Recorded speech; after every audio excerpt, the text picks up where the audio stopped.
Good evening, and if you're just joining us, welcome. You are listening to the Angel Rock on United Public Radio Network. I'm your host, Lorilei Potvin. You're also listening possibly from 107.7 in New Orleans, Louisiana. Before I tell you a little bit about the show and myself, and I do have an amazing guest this evening who I will also introduce, can I please invite you guys to come join us over on the UFO Paranormal Network channel on YouTube, because I keep an eye on the chat and I love to involve anybody that's joining us live in the discussion. If you have comments or questions, I like to make you part of the show. So a little bit about myself. I'm from Canada, even though we're broadcasting from New Orleans, and I want to give Joe Montaldo a huge shout out. He is our producer, the owner of UPRN. He's also has many awesome shows on the network like UFO Undercover. He has the Gray Zone Uncensored. We have many host chats on here. There's something for everybody on UPRN. I'm from Canada. I'm a psychic medium. I am also a crystal Reiki energy healer. I'm an Akashic Records practitioner, a spiritual teacher and mentor, and I'm also a registered nurse. I don't know if I told you my last name. If I didn't, I'll repeat it. It's Lorilei Potvin. If you're returning to the show, and we have quite a few people that join us regularly, thank you so much for your support. Please make sure to tell your friends, as well as if you're new here, a little bit about my show. I say cover all aspects of the supernatural and other things. And when I say supernatural, I'm talking about anything from the actual ghosts and goblins, whatever you want to talk about, including UFOs. We talk about aliens, and then we talk about a lot of spirituality things like chakras and power of the mind and power of positivity and a little bit of everything else thrown in between. Now, tonight we have a great guest. I want to give a huge shout out to Gavin Lee Davies, who is a friend of this show, a friend of both of us. And he referred this wonderful lady to me. I hope I say her name correctly here. It's Agi, she said, Agi Heale. She is a CPCC and a PCC certified, what they stand for, a professional coach and a certified Neuro-Linguistic Programming practitioner. She has coaching practices in London and Singapore, where she is broadcasting from today, where she helps clients who are feeling overwhelmed to cultivate a positive mindset and be calm and confident and make lasting changes for the better.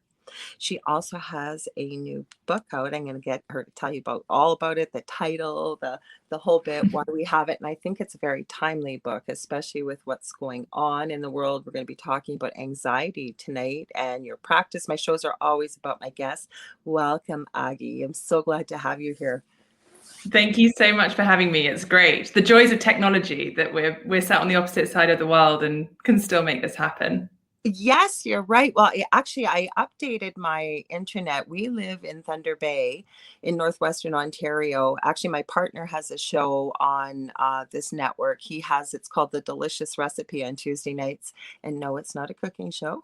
He actually, I really don't like the term conspiracy theory, like truth seeking. He says we throw all the ingredients in the pot, we stir it up, we see what we come out at the end with, and he leaves it up to the listener or viewer to decide. And it's called Delicious because his name is Del.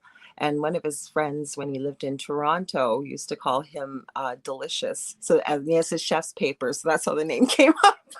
I love it. Sounds juicy. Well, where we are, though, we're only about 35 minutes away from the Minnesota border. So we're pretty close to the U.S. and about 6 hours north of Minneapolis, Minnesota.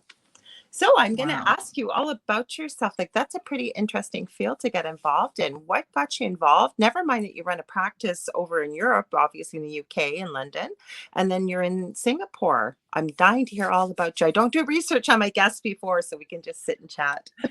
Amazing. So where to begin? Well, to rewind slightly, yes, I was actually born in the States. Grew up in Hong Kong, spent time in the UK, and then now based in Singapore. And to rewind slightly, the reason that the book came about and my kind of interest in the field of anxiety is I was historically working in financial services recruitment. And very long story short, I got to this point where on paper I had everything. I was a director, I was managing 3 teams, I was earning money, I was engaged to be married. I mean, tick, tick, tick, tick. Yes. But behind the scenes, I was really struggling with anxiety and was completely blindsided in the end with panic attacks, which I had never had before. I didn't even have the kind of terminology or the words to understand what was happening.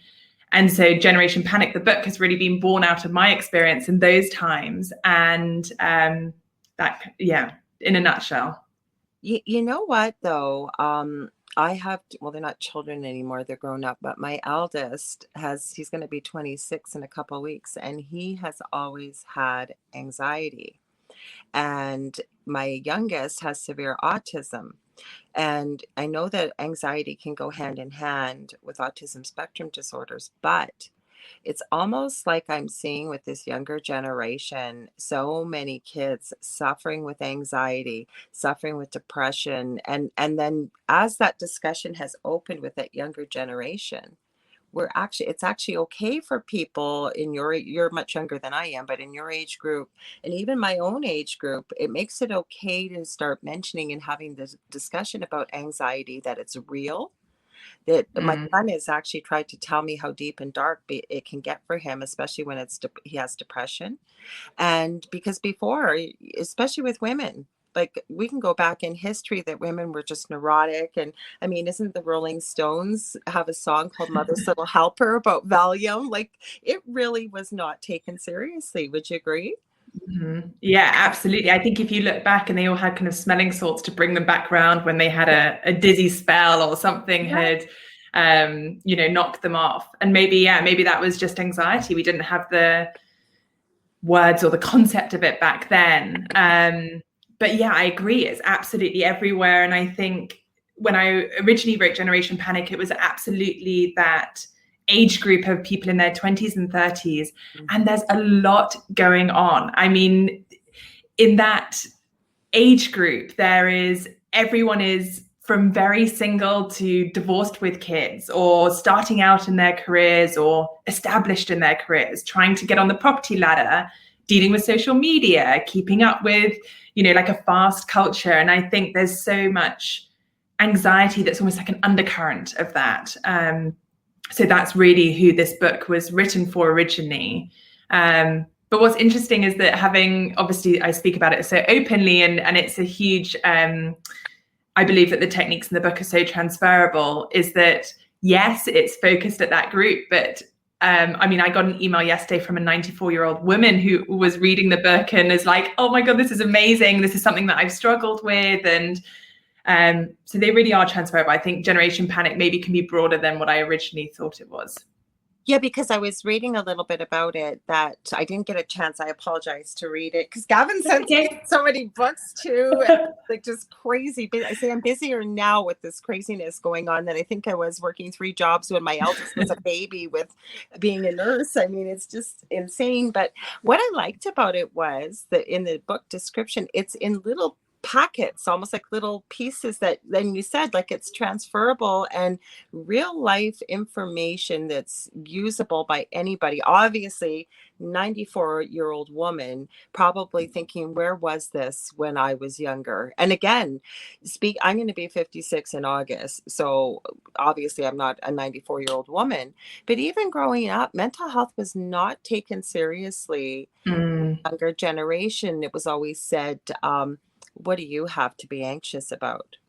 And, when you look now at today's generation, and obviously raising 2 boys, well, the youngest is different challenges. I really believe life is a lot tougher now than it was when we were growing up, with the pressures, with social media. For us, it was magazine covers, right? Not realizing shop. But when you've got real life people and you've got influencers, like you feel like you just never measure up. I don't know. I'd love to hear your thoughts on that. I completely agree. I think we also have to bear in mind that what we're actually seeing online is usually filtered one aspect of the day. It doesn't really take into consideration the full context. And so we see this perfect, amazing, photoshopped, ideal life. And we're like, oh, like, I'm not doing that. What on earth is going on? Like, I'm not keeping up.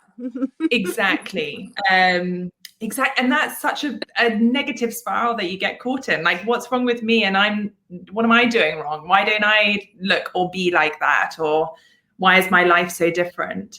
And I think that's really challenging. And also to your point about the different generations. I actually just got a review last week that was from a lady who said she was part of the keep calm and carry on generation. Mm-hmm. And if she had had this book, she would have avoided a nervous breakdown. And I think it just wasn't spoken about. You're right. It was like a different world, a different mindset. And so as a positive, it's coming more and more to the fore. People are talking about it, teenagers, young adults. It's more accepted, I think. I hope. Well, it is, but I know from working in the healthcare field, even from the time, say, something like fibromyalgia came out, because we were talking about pain before we went on. I know you heard us talking, Joe and I, and I still couldn't believe that, because my mother was a sufferer. I'm actually a chronic pain sufferer from my back injury. That's why I'm not working as a nurse. I still stay on top of everything, have my license, just the physical part I can't actually do. And when fibromyalgia came out, it was literally what doctors didn't understand it. And they thought there was a real mental component to this, like that women, and because it mainly affects women, not just, but mainly. And there was such a stigma around it, but it's been that way through time, it seems, with mental health, because I'm going to use just from personal experience with autism. You get very little of it in school. I went to university to get my degree. It's mentioned. You get 1 year. I always said we had 4-year degree.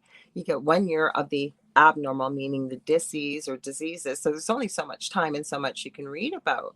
But when you go back to the 50s, and of course you don't have the numbers of autism that you do now, but it was blamed on the mother that she didn't bond with the child. It was called refrigerator mother syndrome.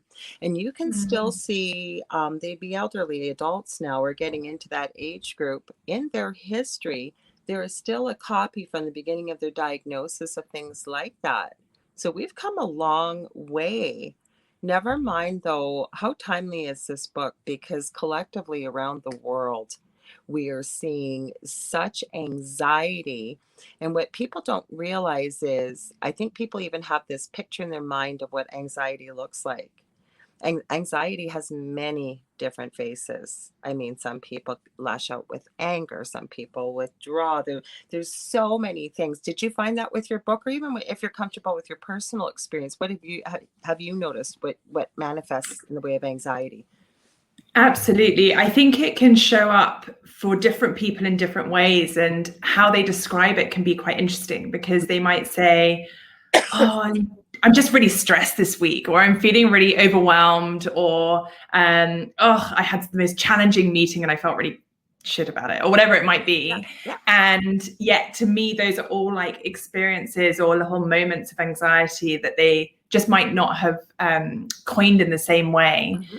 But for me, anxiety is a very physical experience. Like I really feel it in my body. And, when I feel that, it's like almost this undercurrent, this like feeling of electricity that comes through my body. My palms might start to sweat, my heart rate increases, my stomach might start doing backflips or drop out. And I think the biggest thing that almost scares me the most is that my mind goes blank. Like I'm unable to string together simple sentences or make simple decisions. And so like almost like my rational thought kind of runs for the hills. It wants to have a breather. But yes, I agree. I think particularly at the moment, like anxiety is everywhere, and people are anxious about their health. They're anxious about finances, their jobs, the security of their family. There's so much that comes into it.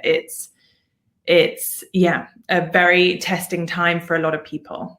It makes sense, though, when you said all thought goes, because it's almost like your body has gone into the fight or flight syndrome. And we know that with fear, that the first thing that happens is all the blood in your body goes to your brainstem, the primitive parts of your brain that run your heart, run the breathing, run everything else. So yes, rational thought goes out the window. Just 1 sec here. I just want to say hi to Zach Mann. He's here. He's one of our regular supporters.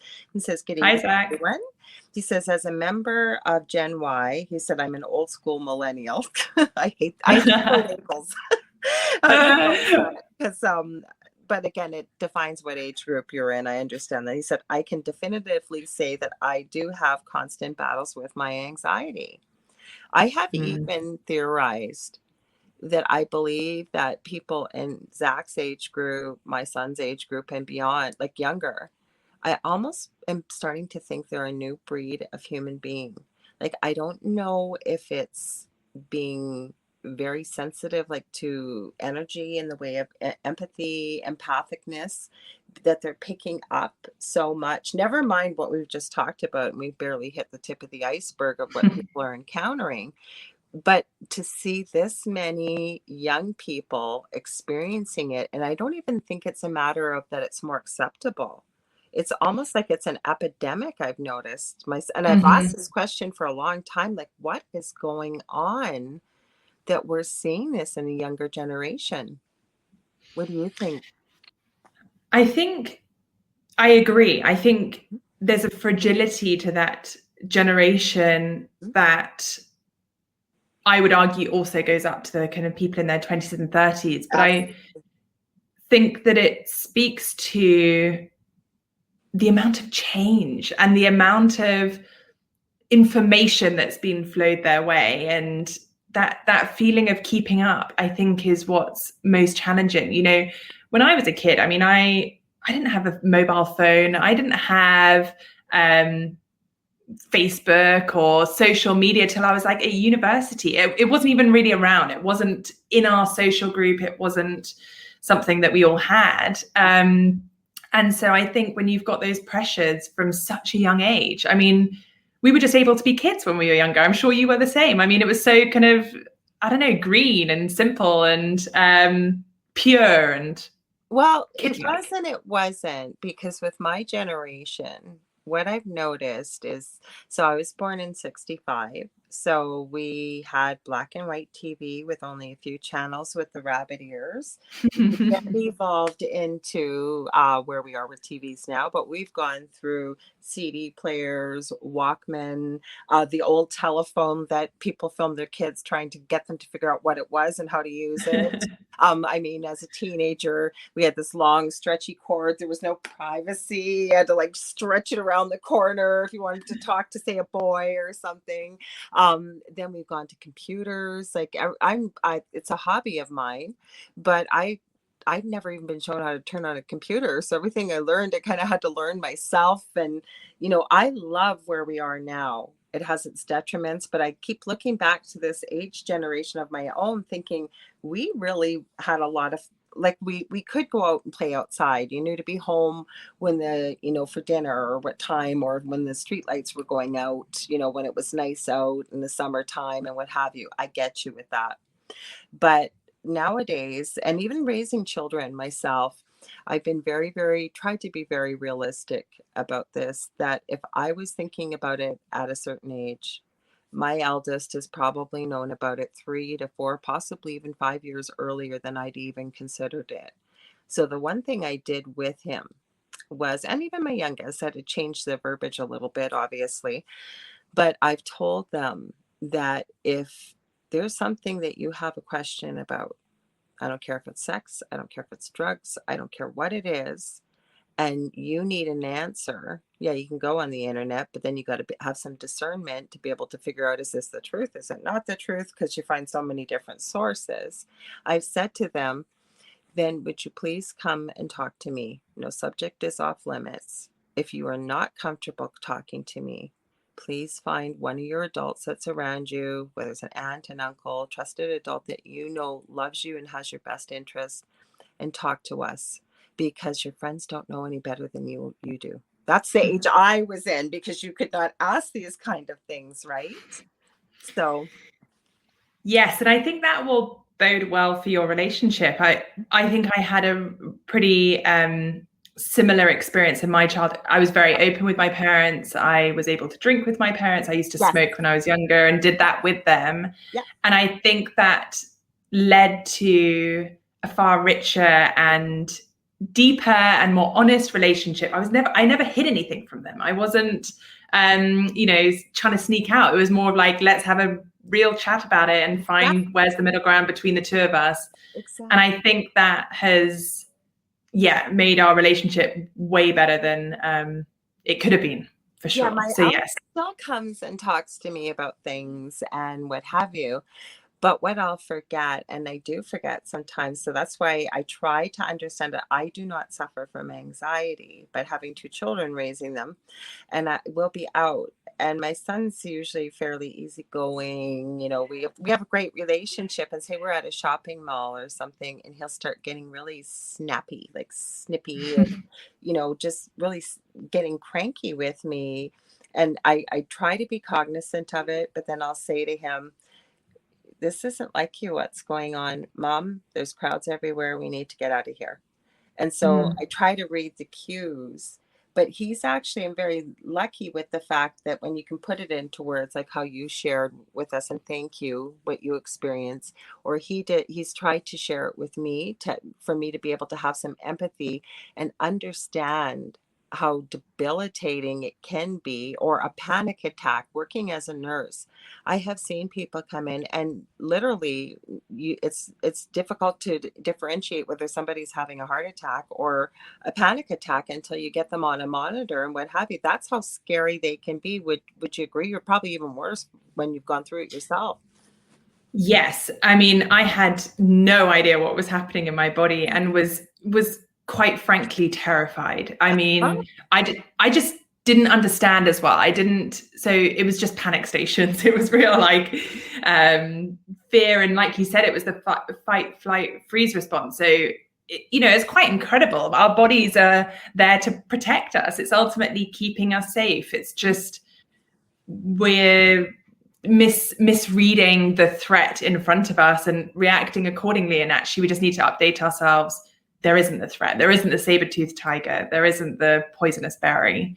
It's just we've just processed it a little bit wrong. But yes, it felt very real and very scary when I was having them, for sure. And then I think also, sorry, just to add to that, like the fear of it happening also feeds that, because I was then so worried that it was out of my control. I wasn't like, great, I'm ready now for a panic attack, like on you come. Yeah. Like it decides on its own accord. So then you're constantly living in like, oh my gosh, is this going to happen in this meeting? Is this going to happen at dinner? Is this going to happen in this important thing that I don't want or need to have it happen? Mm-hmm. And ultimately, when you start thinking that, obviously you're kind of putting it out. I don't know. There's some sort of no. You took the words out of my mouth, because that's magic at work. Say nobody plans for a panic attack. It's not like you're thinking about it when it first happens, or you could be in the middle of something and you've had a really overwhelming week. It's almost like your body's building to this volcano and it explodes, and and then you worry because like this can't happen in certain parts where I am, or if I'm driving, or I know people that are so debilitated by anxiety that they are off on disability. Like they can't even drive a car, or so that's why when when Gavin contacted me about your book, I went, oh my gosh, I've not had anybody on to talk about this topic, how timely it is and how relevant. Are you comfortable sharing? Because I want people to go out and buy your book. So what kind of techniques, like, we're not going to give the whole book away here, but some things maybe that you found really helpful, or maybe somebody that shared with you, like you said, even the 94-year-old woman. So people know that it's not like this heavy read, but it's something that's anybody can use this in their life. And you speak to a really important point, that it's not a heavy read. The whole point of it is that it's so accessible. It's bite-sized chapters, really like digestible chunks. Because when I was struggling and like desperately searching for something that was going to like fix me and just make me feel good again, I didn't have the capacity to take on like swaths of information. Like I didn't have even the headspace to like digest or read through like dense information. Mm-hmm. And so a huge part of this book is making it something that people can really like dip in and out of, just take a short little chunk out of and apply it, feel the effect, feel the impact. So the structure of the book is it's set out over 47 different chapters. Mm-hmm. And each chapter in itself will have 3 to 7 different techniques that people can try. And there's a whole range. I mean, that's the beauty of it, is that I'm not deciding, like, even for you, Lorilei, like I wouldn't decide what you needed in any given moment. You have the power, like you have the control to be able to go through and be like, hey, that really resonates with me, or no, that one doesn't feel as good, or whatever it might be. So I mean, I can run through some of the techniques, absolutely. Sure, but what I wanted to add with that was, I love that, and I have great respect for somebody, and it doesn't matter what field they're in, they present some information that anybody can digest or take in, but they say, you don't look to me to be the authority here. If anything resonates with you, I love that word, resonate, and then go on, either utilize it, try it out, see what works for you. Or even when it comes to, say, information I provide to people, and I say, if it resonates with you, you don't have to believe what I'm saying or trust it, but please, if it gives you an impetus to go out and look yourself, that's great. That's what we want to see. So sorry, I just got a message here. I'm getting messages as I'm coming through here. Sorry, I'm trying not to pay attention to them. Distracting. I'm one of these people. Oh, I don't have ADD, but it's like squirrel. What? Bright sparkly thing over here. I'm like that too. I'm like, oh, something sparkly and fun. No, what I think I felt when you were describing this, I'd love to hear, a few, or maybe something you found helpful or somebody else, but you can almost craft your own individual plan out of all you've provided here.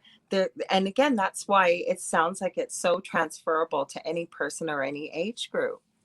Would you? Absolutely. Yeah, it feels, the way that I describe it is that it's really like a toolkit or a guide, a companion, something that you can return to again and again. And it changes, even for me personally, I absolutely revisit this before big things, anything that I'm feeling on the back foot about, which we're all human, like it still happens that something will throw us off.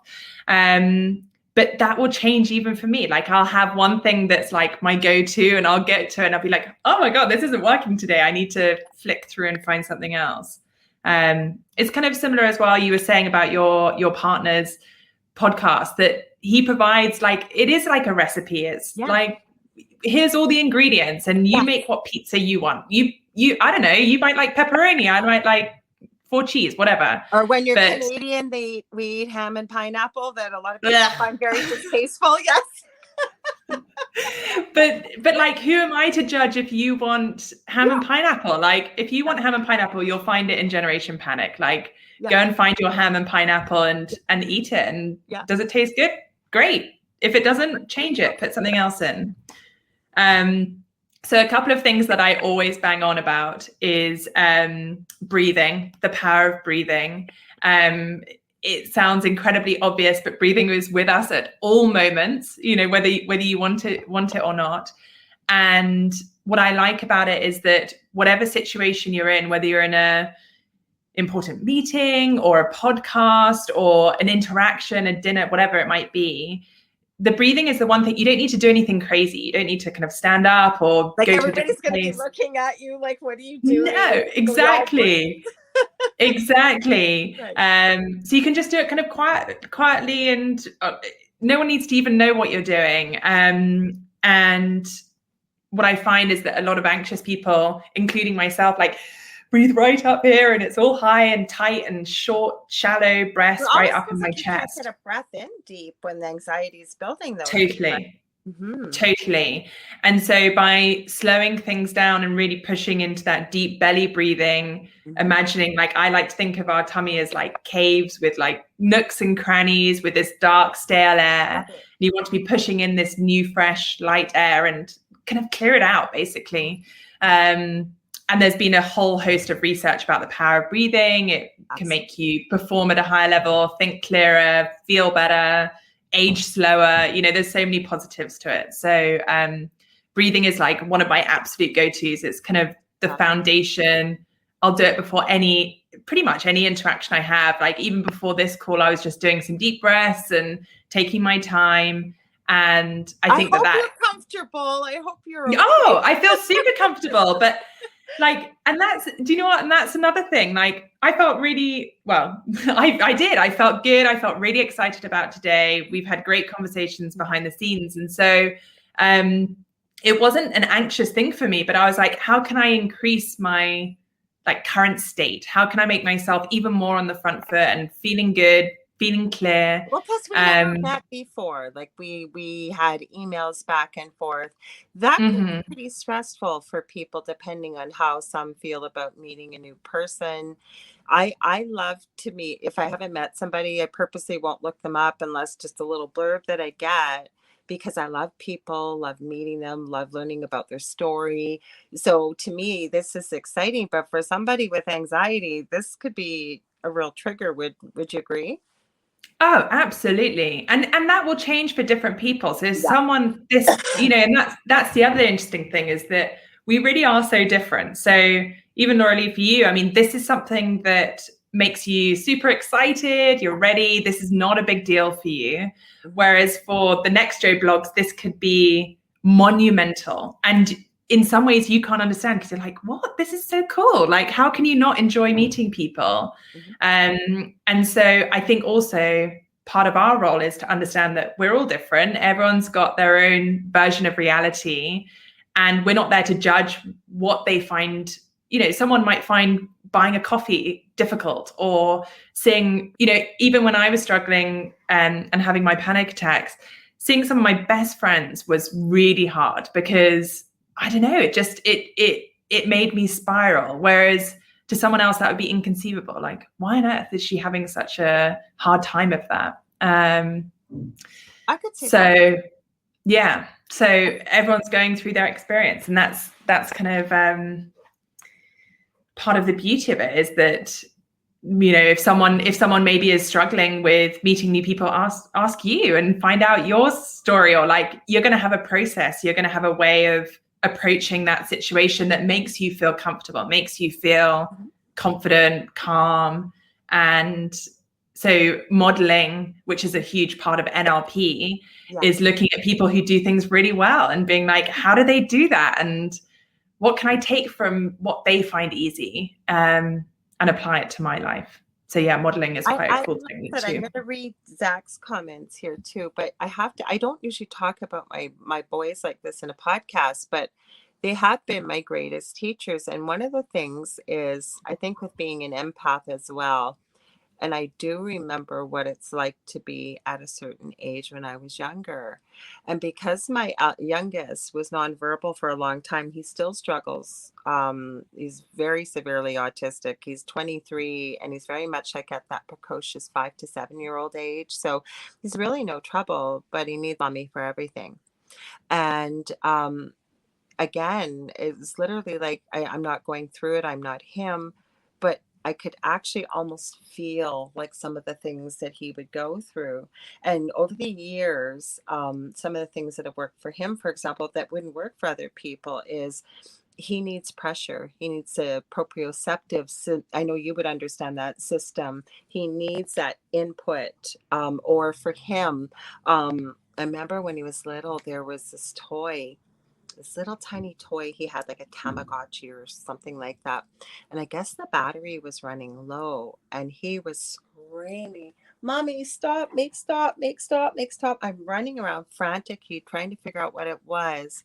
Here it was, this little toy on the wall unit, probably 4 meters away, for people about 18 feet away, and he could hear it, and the assault to his ears, I guess. So I really try to put myself in the position, whether it's family, whether it's other people, is what might they be experiencing. I'm not experiencing it myself. It's just that to try and have that empathy, understanding, and compassion. Because the other thing I always say too, it's not my job to judge. We don't know. We only get, remember, we're talking about those snippets that we get on the internet. That's really what we get as people when we meet other people, or like you said, your friends. Like, depending on, whether we build it up in our mind or start to worry, are they going to understand this? They think I'm going to be weird, or some people just don't get it. And they, you know what I'm saying? So whatever the reason is, I think it's so important for people to remember that we only get a little tiny piece of somebody's life, and we don't understand what maybe they've been going through. I full-heartedly agree. I think we see people and make assumptions without even realizing it. The subconscious bias. And it's a really interesting point because we don't have to agree with someone. You don't have to step into their shoes and agree with what they're doing, but you can step into their shoes and see it from their perspective, and then have that level of compassion that you're talking about that I think provides for a deeper relationship. And everyone is fighting battles. Like, everyone has stuff going on in their lives, whether they're showing it to you or not. They've all had paths to get to where they are, whether you choose to see it or not. And I think one of the most dangerous things we're doing in our lives currently is making assumptions. And I think that's where I personally went hugely wrong, is I was making an assumption like, oh my God, everyone else is sorted. Like, why am I the only one who in the whole world? Yeah, exactly. Like, time. Exactly. Everyone else is nailing life, and I'm like having a complete meltdown. Yeah, that's what I tell everybody, honestly, is, you know what, when you see somebody and they look like they got it all together, they're thinking the same doubts, the same worries, the same concerns, might be about different things, but we're all going through it. And the same thing is, even when you see somebody really confident, maybe they just put that confidence on like a coat. You don't realize that, right? Because your imagination and visualization is so powerful. We heard the saying, fake it till you make it, right? And it's true. Yes. Mm-hmm. Yes. One of the chapters is actually on masks. So as you said, like a coat, putting on a confident coat is like putting on these masks. And the only thing I will say is that, with incredibly confident people, I think I'm going to get this slightly wrong, but there was a master in Japan who all of his students were like, how come you just seem so calm and nothing kind of phases you? Whenever anything bad happens, you just seem to carry on. And he said, I'm human. I absolutely get knocked off center. I just know how to get back to center quicker.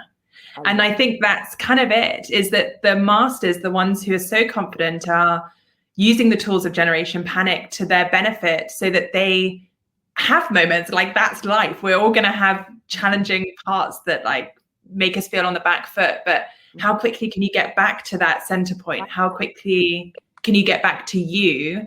And ultimately having the tools and the techniques that will help you do that is essentially what Generation Panic is. It's like hoping to kind of tool people up and make sure that they have it, so that they can return, they can feel good, they can feel happy. I love it. So simple.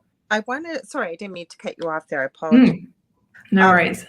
Yeah, it's better with the updated internet, but we still need to call them, because it's almost like I have a little bit of a delay and it'll seem like there's a pause. I should have warned you of that. It's better than it was, but so I don't mean to talk over you. I'm sorry. No worries. So Zachman says, when my anxiety kicks in, I go from 0 to 60.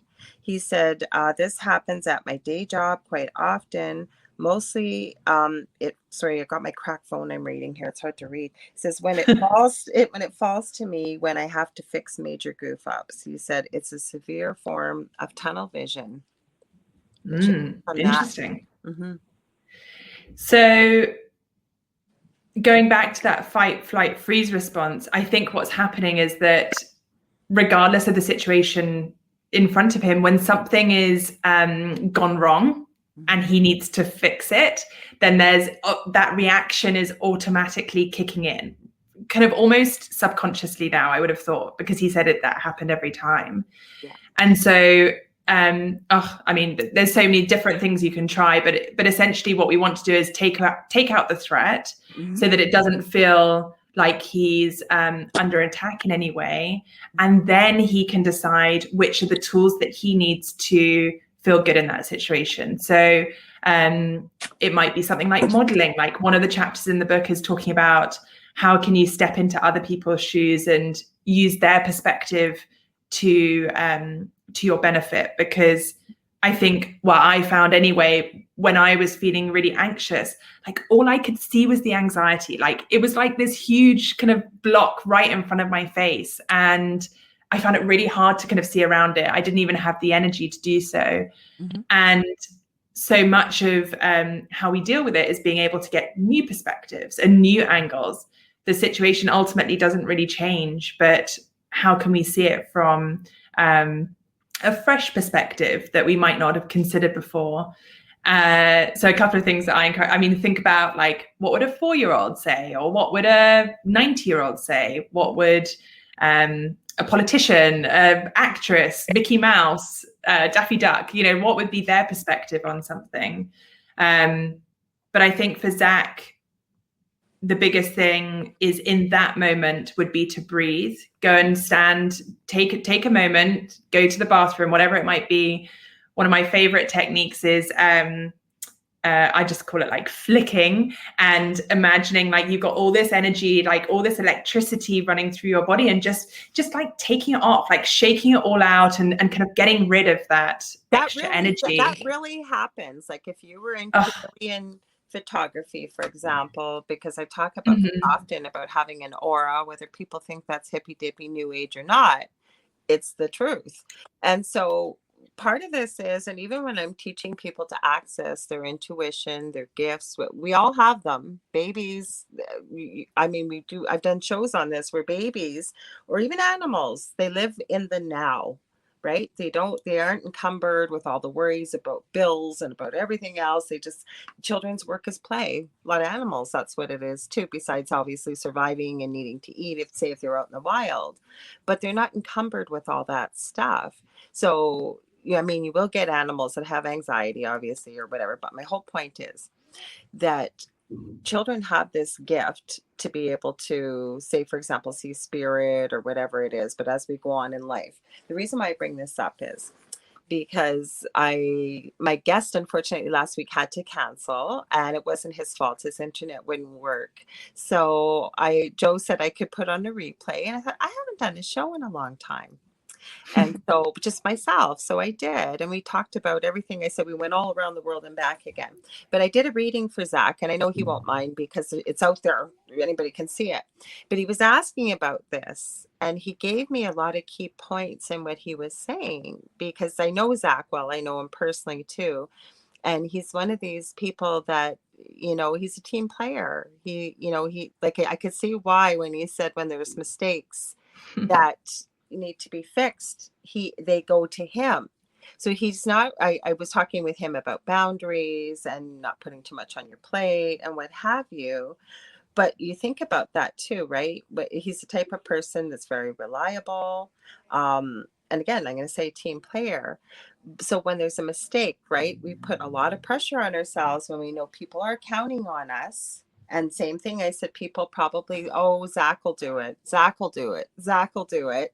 Right. And so because he's the person that he is, he'll take it on. But then there's a lot of pressure on himself. Right. Because, and I'm just, Zach, feel free to jump in here and add your feedback. But you put a lot of pressure on yourself to fix the mistake, is what I'm saying, to come the whole roundabout in this long story. But yes. And that's a really good example of when our strengths and the things that make us really special and unique go into overdrive and actually stop serving us as much, or because he's so much of a team player that there's no flexibility for him. He kind of has to live up to that, or he probably feels the pressure. Sorry, Zach, if I'm putting words in your mouth. Oh, he's like written a lot. Okay. This way, and I love cool his comments. And you're right. I think talking about, children and babies are kind of our greatest teachers. I think they're just amazing that they, keep jumping back up. And this principle of baby steps, I think, is so powerful, because I would have thought that with Zach, he gets given the problem, and he's so consumed with fixing it and like getting to this end result. And actually there's so much that can come into that if he just focuses on one foot in front of the other, and and then we get knocked down, and like a baby we just try and jump back up again. Like, what do I need to get back up? What do I need to take that first step? And as soon as you start asking those questions and just get through that minute by minute, it's that kind of present moment that we're talking about. Actually, I can already tell he's like an amazing human being. He's incredibly resourceful. He can get through the next minute. So anxiety is so often. funny you say that. There's a reason why I'm smiling. There's a Yeah. things you're saying Okay. that I say. Like and again, I'm not a counselor, not a life coach, but I do counsel a lot of people when they come for healing or what have you. But those are some of the exact words I use. I've used them with my own boys or other people, patients, whoever it is if it becomes too heavy or it becomes too much. Sometimes we just got to take it hour by hour. Sometimes it's just minute by minute. I only got to stay calm down, minute, just this minute. And get to that minute, then we move forward, the baby steps, right? The other thing I've been wanting to ask you from what we're talking about, though, when I really love this that you brought up, return to center. So say somebody's really in the midst of a lot of anxiety, a lot of the stuff that we've been talking about. Does that happen sort of after the fact? Because I could literally see someone saying, "What do I need to return to center? Return to center." And after they've read your book, they know there's a few techniques. So the main thing would be to get that anxiety down to a manageable level where we can start using concrete problem solving, and thinking about some of the things we've read. And so some of the things you're suggesting, would that be something that's a person might do after the fact? Like, they've got themselves calmed down, everything's okay. And then when they've got maybe some time to themselves or what have you, even looking at themselves introspectively and thinking like, how did that work? What could I add the next time? Do you see where I'm going with this? Like, is it just Oh, maybe about absolutely. in the heat of the moment? Mm-hmm. Absolutely. And I think that's a huge part of this, is that when I was struggling with anxiety and panic attacks, I was like, oh my God, kind of like Zach, like, how do I fix this whole thing? Like, how am I going to make myself feel better? And in the panic, it is very hard to rationalize, bring things back to center. And those are many of the techniques. Actually, the first kind of 5-6 chapters are different things to focus on, like in the panic, when you are in that moment, how do you manage it? Mm-hmm. But also, even within some of those techniques, there's things that need to be practiced outside of it. So that when you're in the moment, unless you have things that feel very familiar and easy to do, mm-hmm. when you're feeling incredibly anxious, it's very hard to access anything, let alone something that's completely kind of foreign or new. That's where I was going with this big long thing. Yes. But that's what I'm saying. Like, you've only got so much energy. And the other thing I don't think people realize is how exhausting it is to be in a state of anxiety, never mind almost in the midst of a panic attack. You're able to stave that off. It is debilitating because mm-hmm. your body is pumping out all this cortisol, all this adrenaline. Like you said, you're breathing shallowly, and it's just an awful feeling. And the only reason I can honestly attest to it is lately I've been picking up anxiety from somebody. I am not an anxious person. I don't know where it's coming from. But what I have to ask myself, same thing with being an empath, I pick up other people's physical pain. So I have to stop, take a breath, and then ask myself, is this mine? Your body will answer you, by the way, either a yes or no. And if it's a no, I don't attach anything to it. It's just return to sender. So go ahead. Yes. And you just perfectly kind of like stop, breathe, mm-hmm. then question, mm-hmm. and then get back to center. And a couple of things. First of all, I mean, you need to know where center is. And that can be a whole journey and exploration in itself. I didn't know where center was for me when I started this. And so I didn't know what was important or how I wanted to operate. And so even defining that is quite an important stage. Mm-hmm. But yes, there is and can be a process that helps you get back to that. And then to your point earlier of always tweaking, like, hey, did that work? Or like, how could I do that even like 1% better? Or if I was to go into exactly the same situation, how would I have changed that? Or what would have worked even better for me? So that you're constantly like, it's that taste testing, like constantly tweaking, taste testing, finding your perfect pizza. And that in itself, the reflection piece, the kind of aftermath is also a crucial part of this.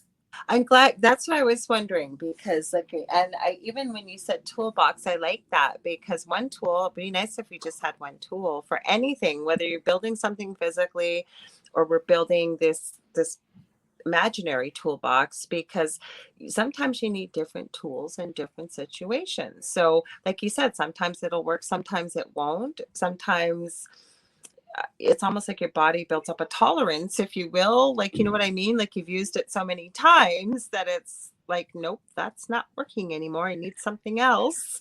So I'm just gonna read Zach's comments here. He put quite a few. Where are my glasses? Now I sound like an old lady here. Just before you read that, I'm gonna I completely agree, because if we think of an actual toolbox, and if we were to build, just say we were building a house, we wouldn't just use the hammer every single time. It wouldn't get us hugely far, and there's going to be things that are like right down in the bottom of that toolbox, like really dusty at the very bottom, that like this really weird little thing that doesn't seem to make sense, but it's like the perfect thing for, I don't know, screwing in that tiny little corner, blah, blah, blah. Yeah. And understanding that we not only have this toolbox with all these range of things, but we have the intelligence and the ability to dive in and choose which one we want. That's the power. It empowers you. Totally. So you're not out of control, because that's one of the sensations that I've had people share with me. And it is the worst feeling, because my eldest, like I said, was suffering with anxiety, especially when he was living in the same house with me. He wouldn't be at home, but he'd be at work, and I'd be walking around going, what is this feeling? Oh, I don't like it. Like I can't sit still. I'm like wandering around. It just literally, it's so hard to put into words. I'm getting goosebumps telling you what it feels like. It's so uncomfortable. And I finally realized this is anxiety. So I messaged my son. There's been numerous times when he's on his break or something. Are you feeling really anxious today? Yeah. And I'll joke with him and say, you need to stop, because you're sending it to your mother, but it's true. So, and I'm not obviously feeling the full effects of it. So that's even enough. So that's why I think I have a bit of understanding of what people are going through. And unless you are, I mean, everybody in their life has suffered anxiety, whether you want to believe it or not. You're getting ready for a new job, a new school, a move, whatever. Yes, that's normal, regular anxiety that people, experience. But until you've had a panic attack, or like you say, it was very debilitating, look wonderful on the outside, but what you were going through and struggling with on your own on the inside. Let me share what Zach wrote here. Sorry about that, Zach. We're having such a good discussion. This happens sometimes. Just get swept up in the moment. It's cool. Yes. So he said, when something is not a big deal, I brush off the anxiety since it's manageable. It's the big goof ups that'll cost the company I work for a lot of money to fix. For example, getting a piece of medical equipment from, you have to retype that, hon. I can't read what you just said. Example, getting a PC of med equip from. Sorry, he'll probably have to rewrite it. But he said he's in Arizona. Oh, I get it now. He said there was a bracket, and then it went into the next comment. So he said getting a piece of medical equipment from one end of Arizona where he lives to the other end of Arizona, to the end of the state, I'm guessing he's saying. I faced that obstacle many times. And he said, in those moments, I feel like lashing out at the PM, I'm guessing evening crew, but I have to restrain myself since it doesn't fix the problem.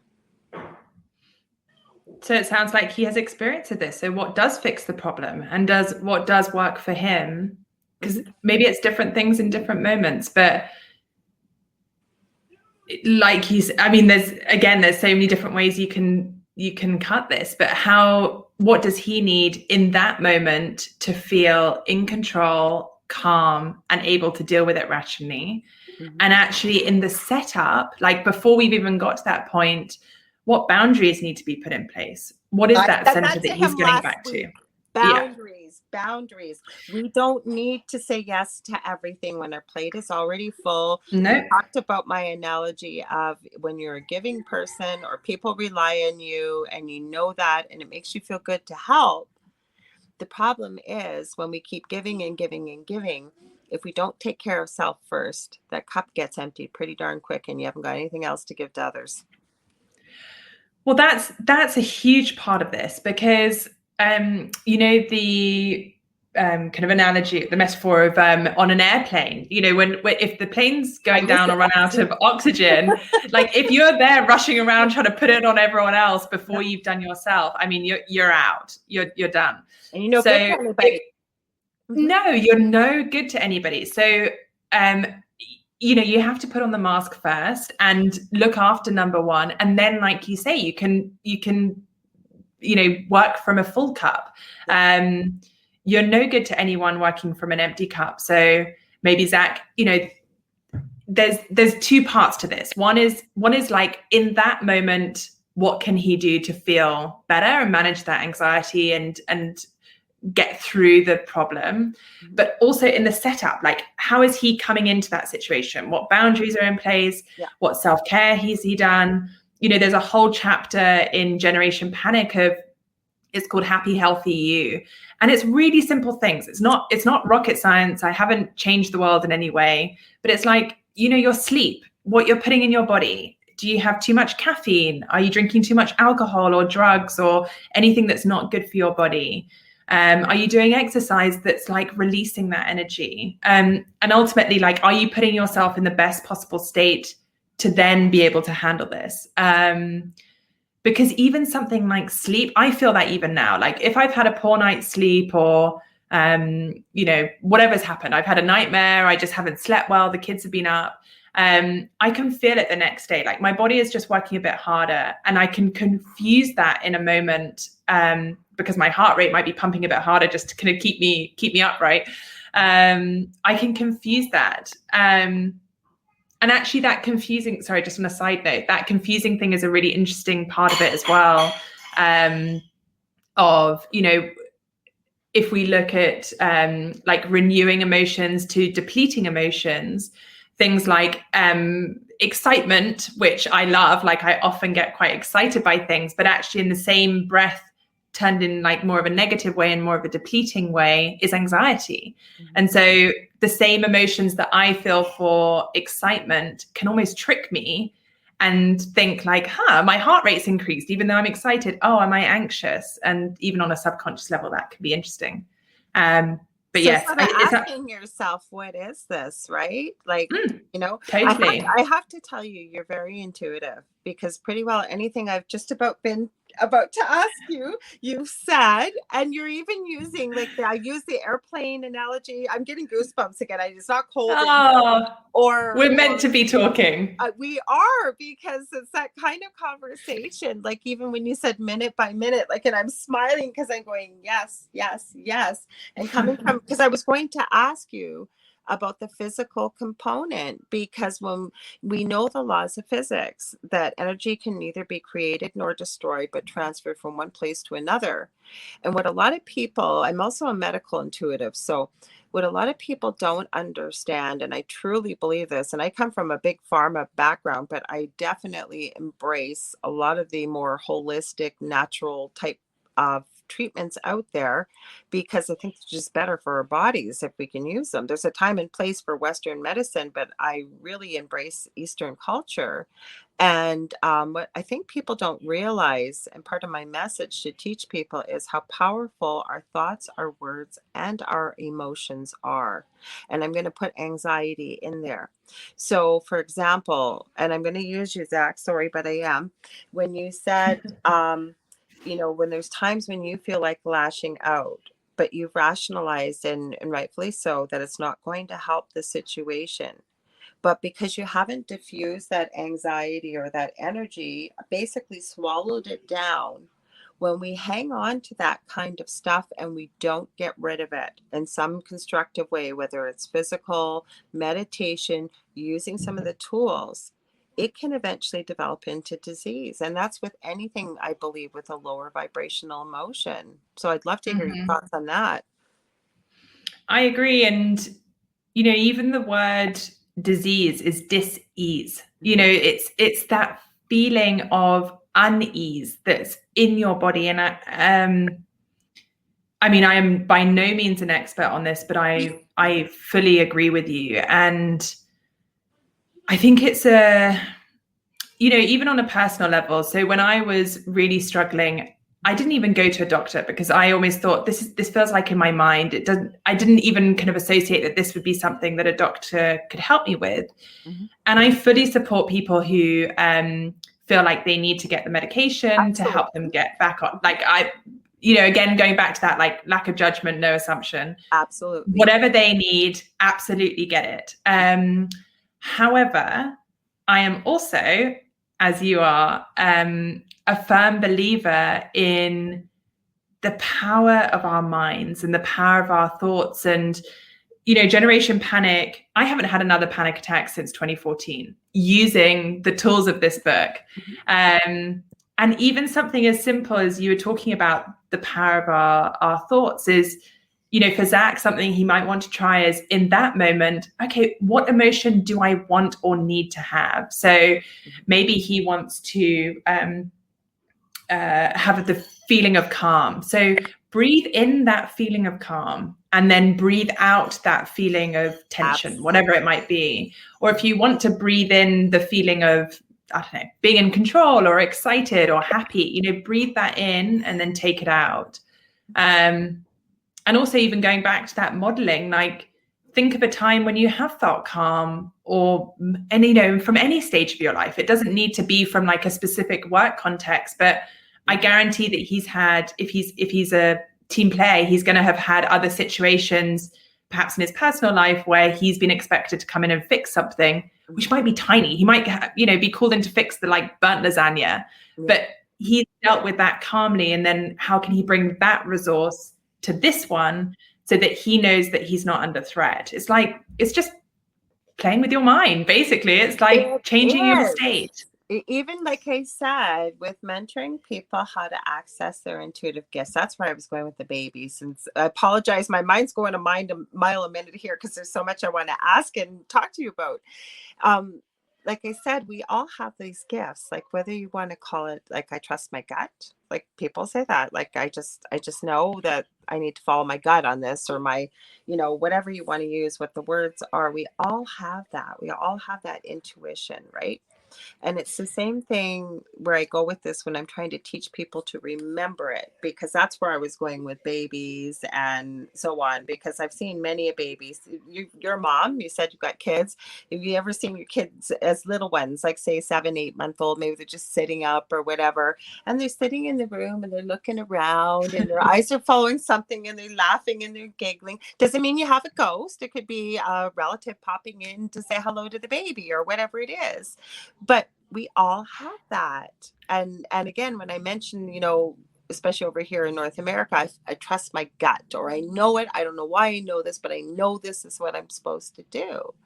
Well, like I say, it's the same thing with anything in life, right? And so where you go with that when you're teaching people this is, and they think it's crazy, but it's true.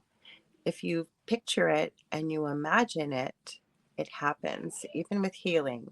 So, and my youngest son, I never talk about my kids as much, but it's funny because, for example, last night he said to me, "Mommy, my elbow hurts. I think I pulled the muscle." And I said, "Okay, honey." I said, "Maybe you want me to put some pain cream on it for you."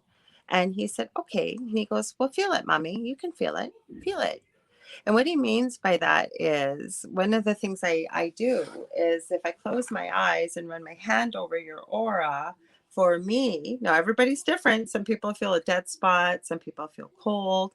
Everybody can do this. But, and I run my hand over with my eyes closed, and I will be able to pinpoint where it is. That's what he's talking about, feeling it. But where I'm going with this is, when we picture it or we're open to it, and it becomes, so with healing, I like to use different colors. I've got quite a few videos on my YouTube channel teaching people about feeling energy, imagining, and I don't tell people red is for this, purple's for this, black is for that. I walk you through it And I ask you the questions, what does it feel like for you? And then you use your color coding system any way you want. But for me, I like to use emerald green sometimes for certain things. And you've just had a crazy day and you can't see the color. I have literally pulled up my phone, Googled a swatch of emerald green. I will focus on the emerald green, put my hand out, and just be pulling that picture into my mind and picturing transmitting it through is what I'm saying. And I'm not more special than anybody else. We can all do this. After this big long explanation, that's where I'm going with this. We can all do this and so much more. Oh, so powerful, and so many things like out of that. I completely agree. We get what we focus our mind on. So if it's the emerald green, then that absolutely can come in. Right. A couple of things. I think even kind of bringing out or personifying or physicalizing all of these things can be really powerful. So even like one of the chapters is on saboteurs, like those gremlins, those voices in our head, and even being able to our worst or our best friends. I would encourage you, like, actually a lot of people, I just got a message from a client the other day who's like, Gollum's turning into my best friend. I'm just loving hanging out with Gollum. My precious. Yeah, my precious, exactly. But things feel more scary when they're in our heads, and we don't have anything kind of physical to hang it on. So even being able to kind of personify those voices, or the reason that I thought of that was you were talking about trusting your gut, and trusting your gut is a chapter in the book. And one of the it's absolutely in there, and chapter 2.5, and one of the techniques in that chapter of trusting your gut is like locating where your gut is, and what does it even look like, and what does it feel like, because we're often, we're such a heady world and heady beings that like run around just in this little bit. Yeah. And we forget to connect to our gut. But actually our intuition, I would argue, is one of our most powerful tools. And like when I actually take the time to connect with my gut, listen to my intuition, like it absolutely knows the way forward. It's just whether I have identified it correctly, where it is or what it is, how I can access it, and then actually listen and or act on it if I choose to. Yes, gut feeling is like just so important. We were meant to have this conversation this evening, obviously. Totally. So true. And what came to me when you were talking about that, though, and there's a woman that I really love her work. I use her work quite a bit. Her name is Agi Heale, and it's called Understanding, you know who she is, Understanding the Language of Your Body. I use a lot of her techniques. I've tweaked them a little bit with what I do, but she is so right. And you are so right about that. We are so cerebral thinking, and I don't like the term monkey mind, but you'll hear it in the light worker field, is that we think that our brain runs the show, not realizing that our subconscious never shuts off, speaks a different language than our brain. And it is actually, like you said, we do know, but it's training ourselves to take the time, and no, it doesn't take hours, just a few minutes every day, is connecting with your body again. So some of the things we've talked about, breathing, taking good care of yourself. So making sure that you get rest. I tell people that's the most important time to heal. Like, and again, process. Process, absolutely. But say, for example, you've got something going on and you're not feeling well or whatever it is. Imagine a bubble, whatever color you want, of light. And people say, well, can I do this or can I do that? There's no rules. You're the maker of the rules. You design it, you create it, whatever you want it to do. You ask it to do such and such a thing while you're sleeping, it will happen. Even if you don't believe it. That's where I was going with fake it till you make it. Because when you put it out there with the power of your words, and the more that we put it out there, it's all energy and it starts to build. And I always say I'm pretty down to earth as a light worker, if you will, but you can even go back to science with this. Like, I love this. Dr. Emoto, I think it is, Japanese scientist with the water experiments. Have you ever? No, I don't. Oh, you got to hear this. So it's actually pretty landmark. He took a glass of water, put it on one end. I think it was at a school or something like that, and another glass of water at another end. And I think he's also done it with plants. But with the water, the one, he had a sign, please tell me only good, positive things like I love you. I bet you'll taste amazing. Like just really wonderful things. On the other side, he wanted, excuse me, the students every time they pass to tell it, you're awful. I hate you. Really low vibrational things. And then he looked at the water under a microscope. The results are astounding. Now, I'm going to take it a little further. We are made up to at least 80% of water. So can you imagine, never mind the water that we're drinking, what's going on collectively in the world right now with the emotions? Okay, so we're taking that in physically. Never mind if words can have that much power over a glass of water. Imagine, because we're basically like a glass of water walking around. Can you imagine? Mind blowing. That is mind blowing. I'm definitely going to go and check that out. I'll send it to you. I'll send you the research. Yeah. Remind me. I'll send it to you on Facebook. Mm-hmm. Yeah. But it also speaks to, I'm going to completely butcher this quote, but have you had a Roald Dahl, who's a children's author?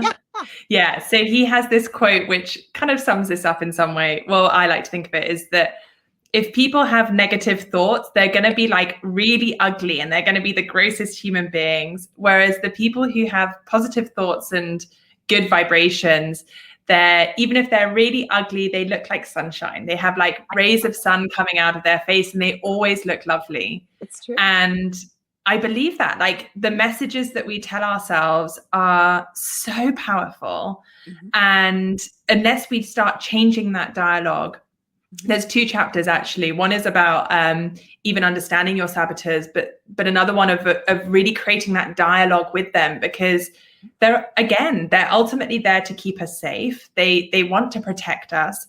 There's always going to be like one of my favorite questions to ask even myself is, what's the 2% of goodness in this? Like even in the most horrendous, like no hope, dark, challenging situations, there's always going to be some goodness. Mm-hmm. And by changing those dialogues, those messages that you're taking in internally, like your life can transform. And if you're not scared of those voices or they're not too dominating, like I always think of like driving a car. Yes. And these like little gremlins, they take the driving seat, the driving wheel, and they then like pump up their music and decide the direction, the speed, they like fly along.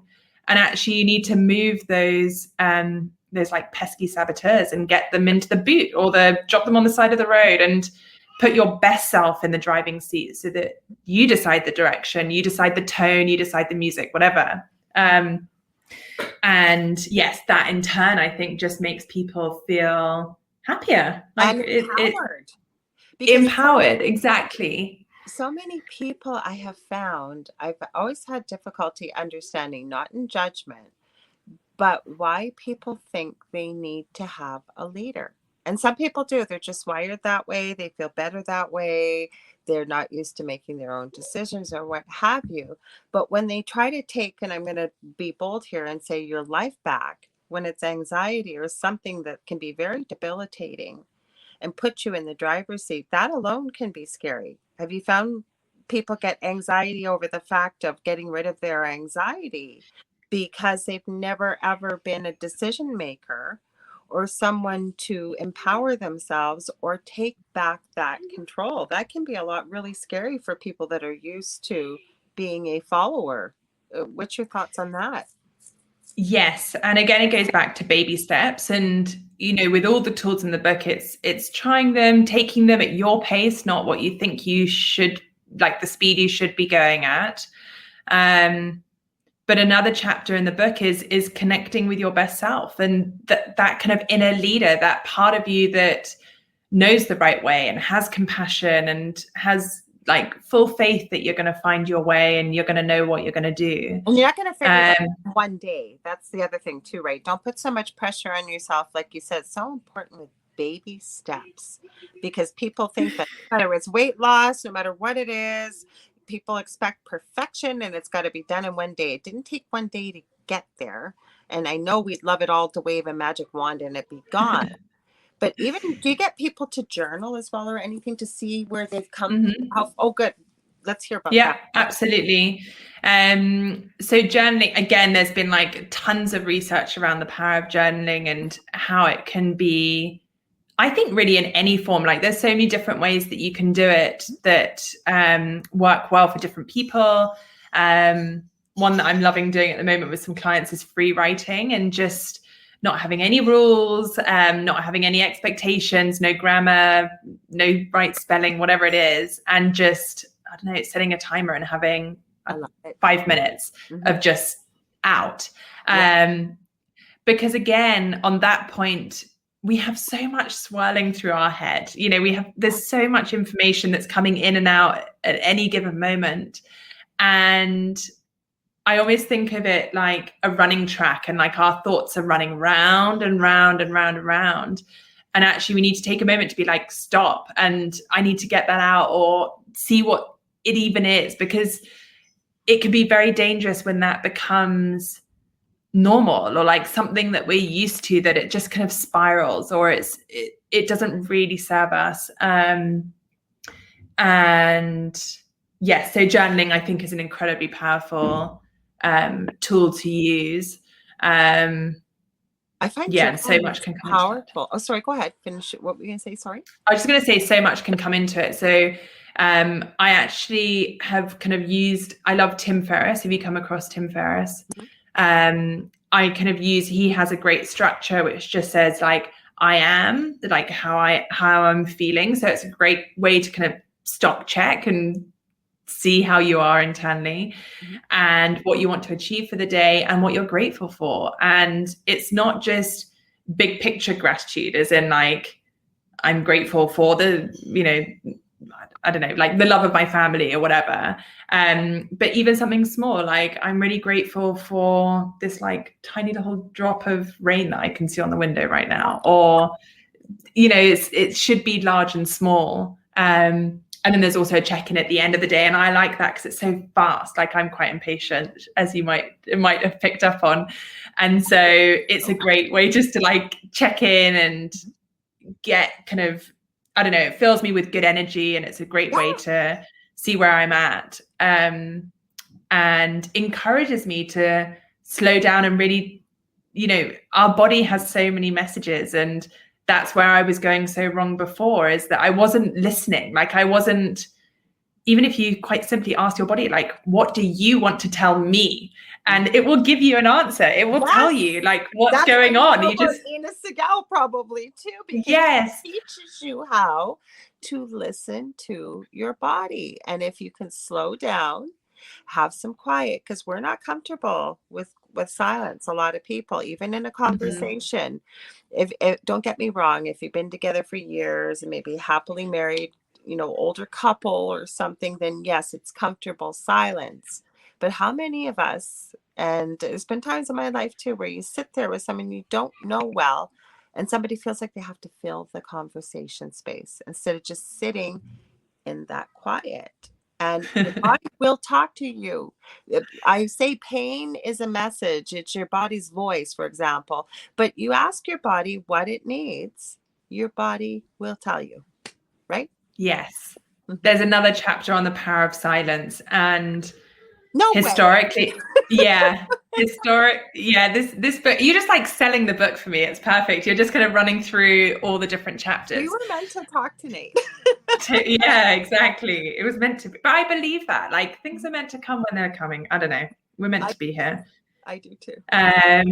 But the power of silence, and that's something that I've often really struggled with. Like I like to feel, I kind of, I have a belief that I find that like energizing and exciting. And yet there is so much power in the silence and slowing down and connecting that needs to happen. Yeah.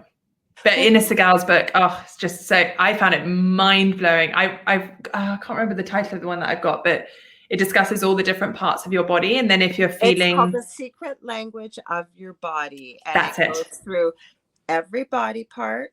But what it does is, and I use this in my practice with healing, when I have somebody having something going on, is I will photocopy the pages, send it to them, encourage them to purchase the book, because there's nothing like having the hard copy. I have this wonderful app called Scribed, and it's really reasonable, $8.99 a month. I can look at a whole whack of any kind of books, but the ones I'm going to use in my practice, I buy.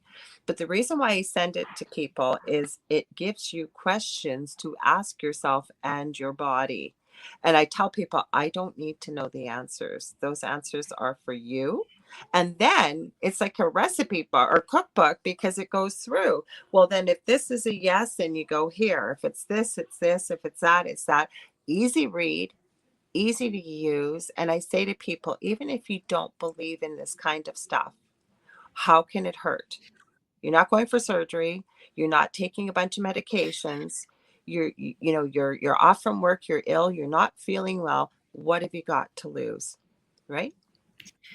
And what I've really liked about it is that when I've struggled to connect with my body in some way, it's provided me with a starting point that has begun the conversation. So if I have hurt my little finger, I'll go and read up about it. And it's like, okay, well, this could be linked to, I can't even think, like being stubborn or not letting something go. Yes. And then that for me is like, it creates the conversation, and it in itself, I find gives me the permission to explore that or like go down that path.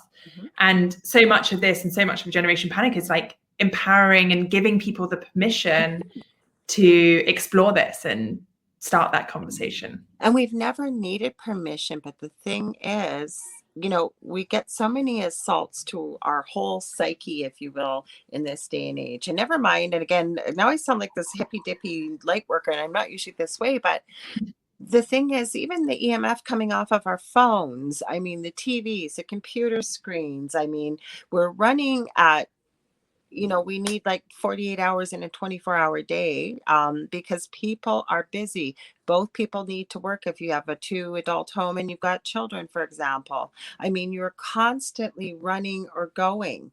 And even, look at what the state of mental health has been during what's been going on with COVID.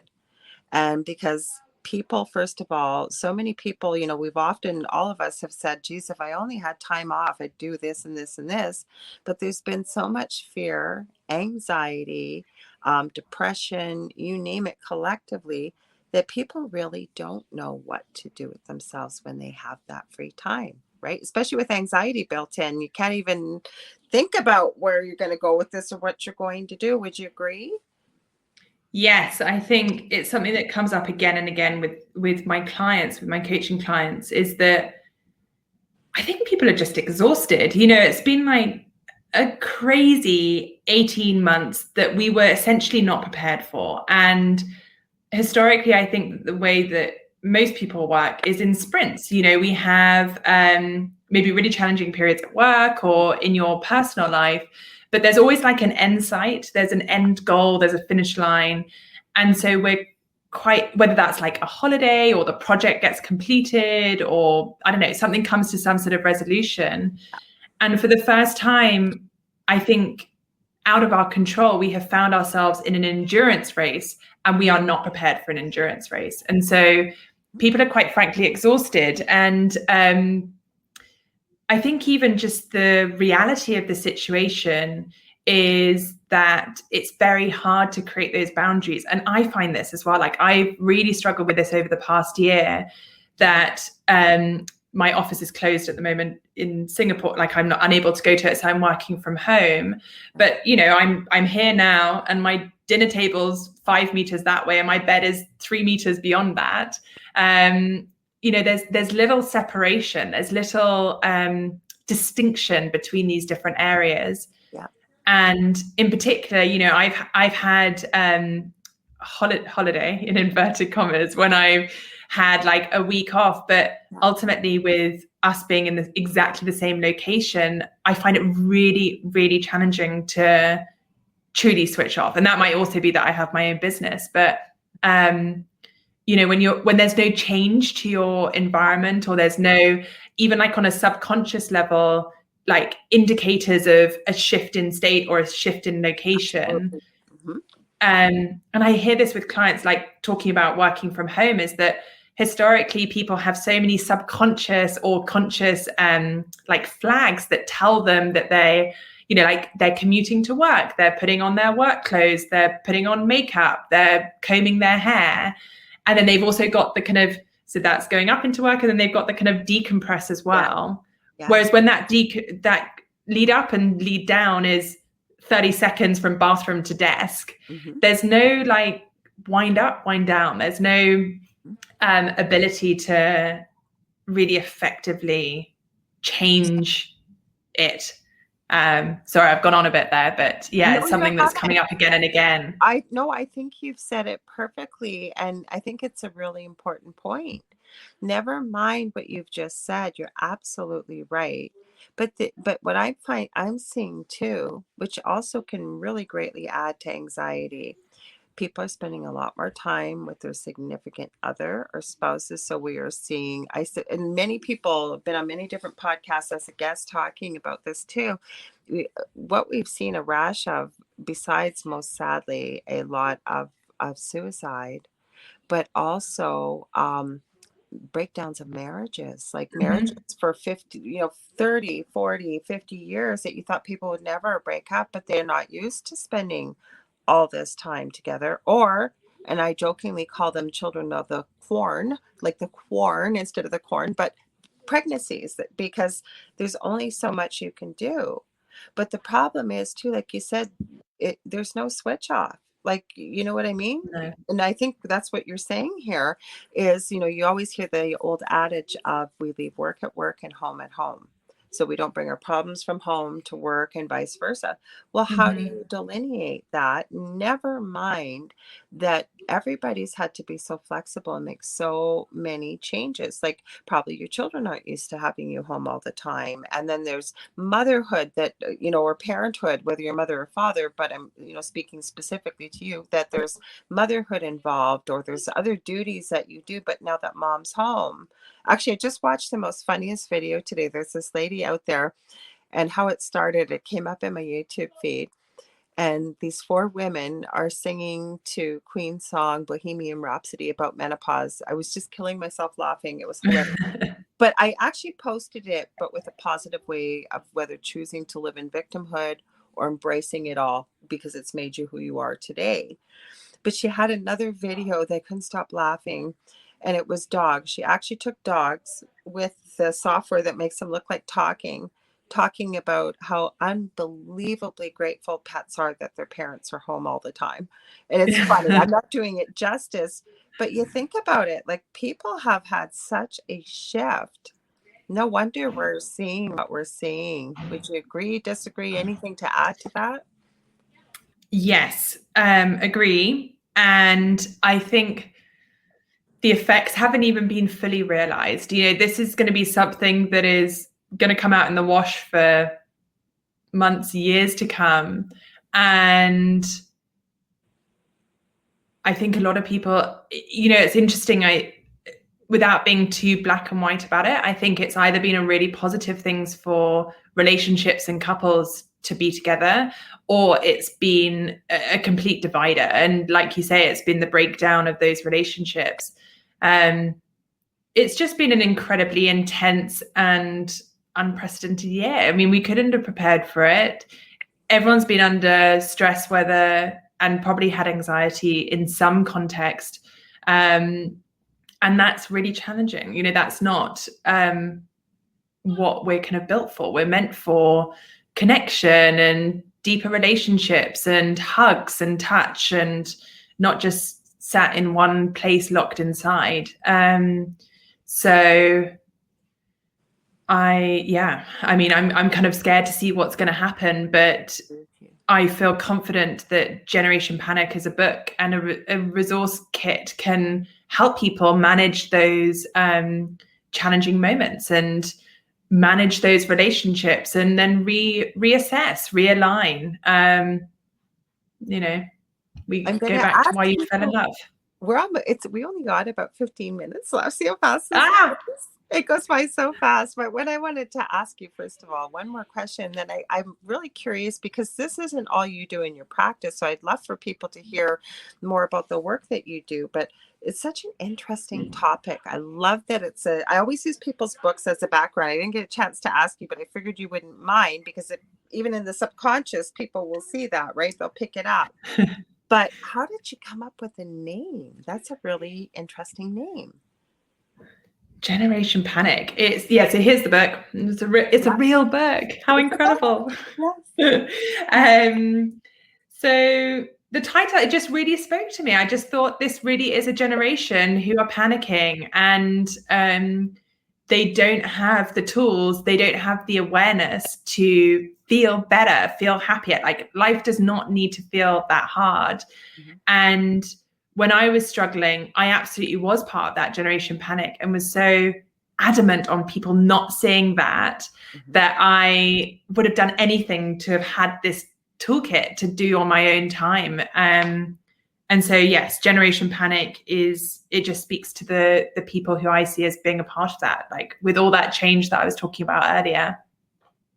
No, I love it. So now, would you mind explaining a little bit, because you said you're a life coach, you're an NLP, you do all kinds of things. Would you share that with people? Because I'm guessing with your business being online and you're not in a brick and mortar, then, do you have a full roster? Or do you take clients from online? Or just because I'm sure there's people that are curious out there, and can see them very deeply connecting with your personality. Thanks, Lorilei. Yes, so interesting. So I originally started my coaching practice in London. Okay. And so when I moved to Singapore, I still have my business in London up and running. And so have historically worked with clients all around the world. And it's never phased. For me, I'm very lucky. It hasn't been like a mega shift to online, because a lot of my clients were already online. And I often advise clients anyway to have a mix of face-to-face or on Zoom, but also audio calls, because there's so much power that comes when you shut off one of your core senses.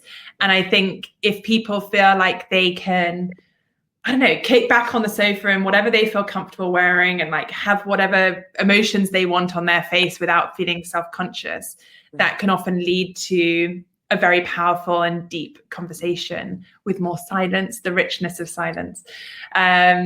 So now I'm up and running in Singapore, and run coaching programs for clients, and whether that's through corporates or individuals.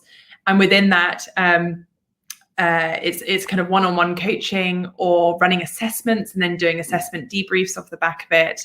Mm-hmm. And I also do facilitations, like workshops for people all over the world. Just did one in Germany, England, Singapore. So yeah, it really is like a global business now, which is cool. Get people all over. I heard that, because I remembered you were in Singapore when I was leaving you a message this morning about. I always confirm with my guests the day before, usually they're early in the morning, and then I seen London, and I said, you're in London, and something you said, I said, I thought you were in Singapore. You didn't even say that. I just remembered. But my point is, so what would your client look like? Like, say somebody felt like a coach, and there's many people using the word coach, that I don't know if I would use the word coach with it. And again, no judgment. It depends on what you're looking for. So if somebody was needing help, what would they come to you for? Why would they use your services?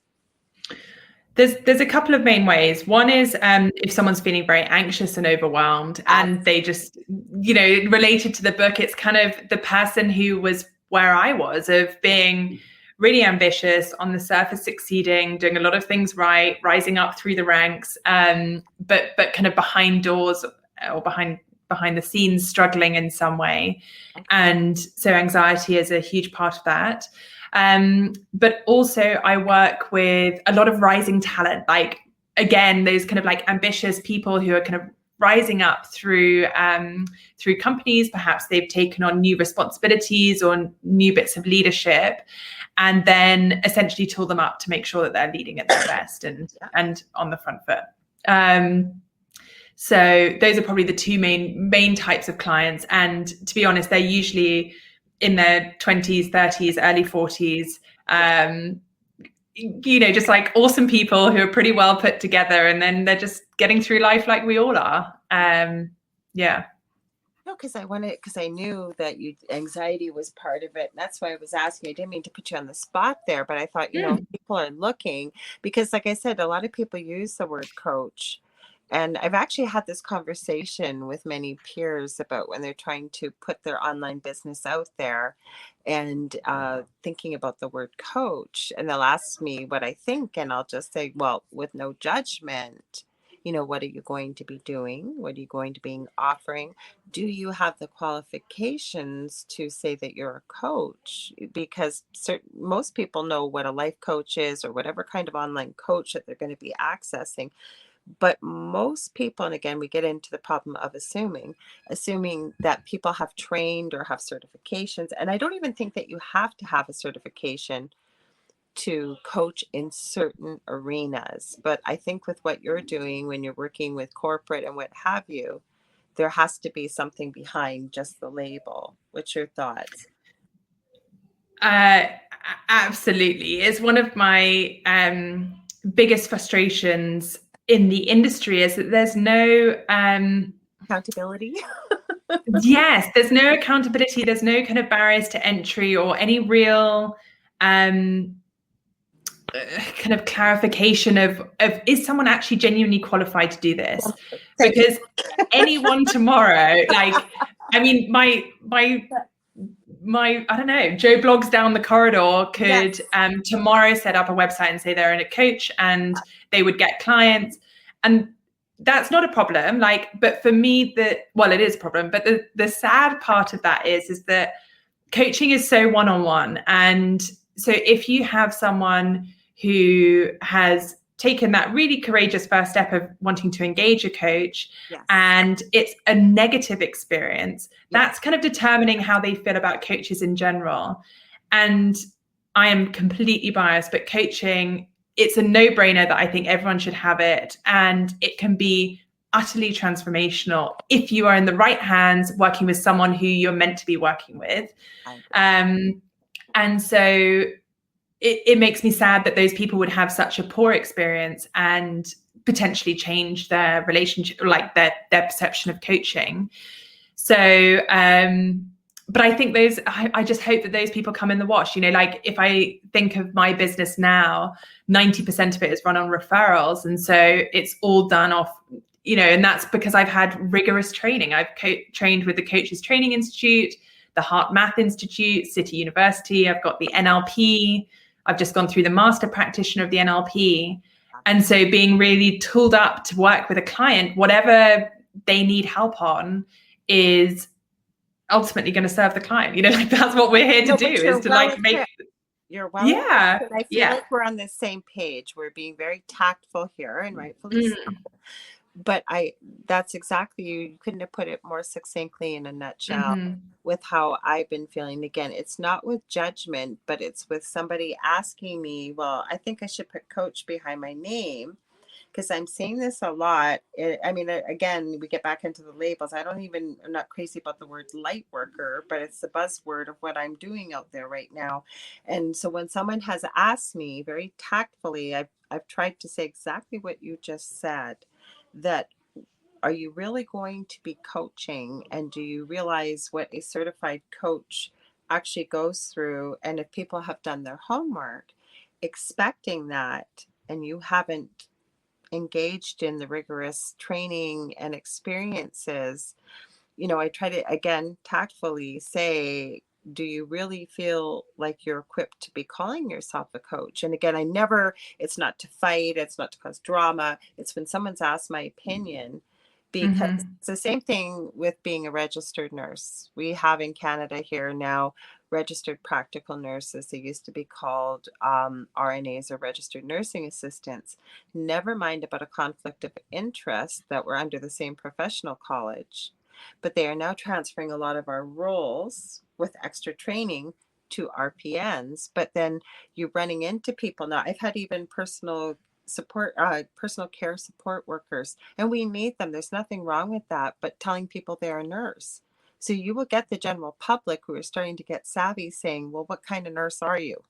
Because they're realizing, again, people are just, and it's not just my field. Like, we have to, I think, be so careful when Yes. that's a whole different show practically. But Oh my gosh, I could talk about this for hours. But you're right. And I think a part of it as well is educating the person who's looking for coaching, because even me now, I always have a half an hour free, non-obligatory chemistry call that's just like, are we even the right fit for each other? And if we're not, who can I refer you to? Because that is so important. You've got to work with people that you'd like back and are behind. That's integrity. That's integrity. Really, it is. Never mind understanding a relationship, but if I can't help you, who can I refer you to? Definitely. Oh, absolutely. Like, you know, big picture, this is not about me earning my fee. This is about like you feeling good. Like, I don't know, it's not about me getting one extra client. But even in those conversations, I'm always like, ask me about my qualifications. Like, I've got so many. And no one does. No one cares. Like, they don't have that context. So therefore, there's not a baseline for them to say, hey, you're I don't know, you've trained with this person or that.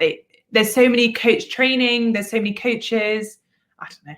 Oh, no, maybe this is like another calling. We're on the same page with this, because I feel I hear little munchkins in the background. So cute. The joys of living in a small Singapore flat. Sorry. Don't apologize. That my dog was desperately trying, this giant German Shepherd, to push my camera over because my son let her in while we were talking. But I find our viewers love, like, when people, you know, you hear noises like that, and I don't mean noises, they're delightful, or people like people's pets come on. You know why? It makes us real people. And totally. I think that's so important in this day and age. I love that you shared this. We didn't have almost enough time. I'm hoping you'll come back on, Agi. Agi. Oh, I would love to. Yeah, I've really, really enjoyed our conversation. Thank you so much for having me. Oh, no, I just loved it. And I was so excited. And then, like I said, I can't believe how intuitive you actually are, because our businesses kind of cross in the way of certain things that we're sharing and teaching, even almost word for word. So I really do believe this was meant to happen. Now, where can people get a hold of you? Where can they buy the book? All kinds of things like that. So you can buy the book anywhere. It's or everywhere, I should say. It's on Amazon, Barnes and Noble, Book Depository. I've recorded an audiobook, so if you want to listen to my voice as you, I don't know, walk around the park. And yes, absolutely. Please do connect with me. I'm Agi Heale, AGI HEALE. I'm on the usual places. Find me on LinkedIn, Instagram. I found you. You found me, exactly. I'm not that hard to find. Well, quite a unique name. I want to tell you what Zach said. First of all, he said you can use me as an example anytime, Lorilei. Thank you, Zach. But this is actually, I know he usually writes something positive, but he wrote something very nice here. He said, loved the show tonight. Thank you, Agi, for sharing your insight into the issues I deal with, and I appreciate your feedback. Much love to you, ladies. Have a good night, and I will talk to you, he said, later. So he's Zach, I'm so thrilled to hear it. And that's what it's all about. Like, I don't know, that's good for me. I'm going to start my day on the right foot. Well, I'm glad. Well, what happens is we get lots of people live watching. Sometimes we have an active chat. YouTube's our newest venue. We lost our big channel. Long story, not through our fault, just YouTube politics. So this is a newer channel. So we don't always get a lot of people over here, but we have our regulars, or people who will watch on the replay, and I know they're going to love you. I want to remind people that I will be back, I think, this Friday, if I'm not mistaken. I think I forgot to ask Joe, but we should be having our, excuse me, our host chat with the centralist if it's not this week, because I know Joe's been having people on from Writers of the Future, a show on our network that some of our shows are up for an award with them, with the People's Choice. And I know he's been talking, but he'll probably play the commercial at the end. I want to thank everybody for being here, and I will be back next Monday night. I have an interesting guest for you guys. It's Dr. Rima Labo. And if you haven't heard her name, you need to look her up, because she's been talking about what's been happening since 2009. She's a fellow tribunal judge with myself, that we're working on a lot of these things behind the scenes. And it's going to be an interesting, explosive show. So I send you all so much love and light, and good morning, good afternoon, good evening, wherever you may be. Have a good one. Thank you. Bye. Thank you, Agi. Stay in touch. I'll send you